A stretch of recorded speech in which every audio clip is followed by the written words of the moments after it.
هارون الرشید ڕەحمەتی خوای لێ بێت وەختی خۆی نەقفور کابرایەک بوو مەلیکی ڕۆم بوو.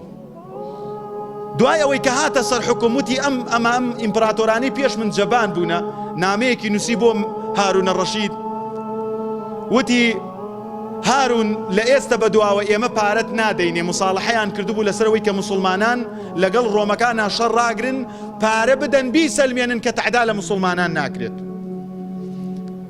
نامەیەکی بۆ ئەنووسێڵێ لەبەر ئەوەی جیلەکەی پێش من دایکی ئێمە سەقەت و سقوتی دروست کردووە بۆ جیلی خۆیان، نەیانتوانی و دیفاع لە خۆیان بکەن. ئەم نامەیە گەیشتە لات هەرچی پارەت وەرگردووە و خەراجی ئێمەت لەلایە بۆم بنێرەوە ئەگەرنا ئەسەیف بەینەنا و بەینەکم، شمشێر ئەکەوێتە بین من و تۆ.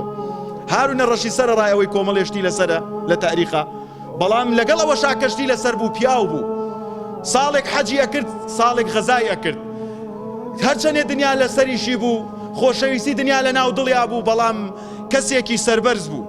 هەل کە کاتێک ئەو نامەی پێگەیشت هێندە تووڕە بوو، لە ناو ڕیوایەتەکەڵێ فتەفەڕەقە جولەساءه، هەر هەمویان ڕایان کرد، وەزیر و ئەوانەی کە وەها کاتبن و گشتی ڕایان کرد لە ترسا.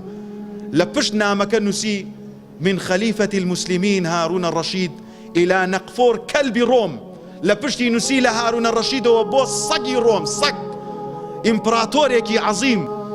وتی الجواب ترى قبل أن تسمع، وتی جوابك أبيني بيش أويك وها بيبيستي چکم جوابت نادمو جيشت بو أنيرم.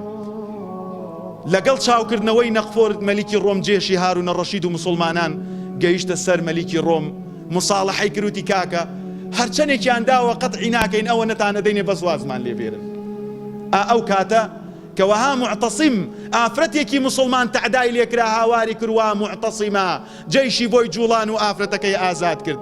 ئێستاکە 5-6 ئافرەتی میانماریان گردو بوو پار و پێرار، وتوبیان ئەبێ مەشروب بخۆن و بەرازیش بخۆن و ڕەقسیشمان بۆ بکەن، ئەمجاش زیناتان لەگەڵا ئەکەین، وتوبیان نە مەشروب ئەخۆین، نە بەراز ئەخۆین و نە ڕەقسیش ئەکەین، بمان کوشن، مردن گەلێ شەرەفمەندانەترە لە لامان.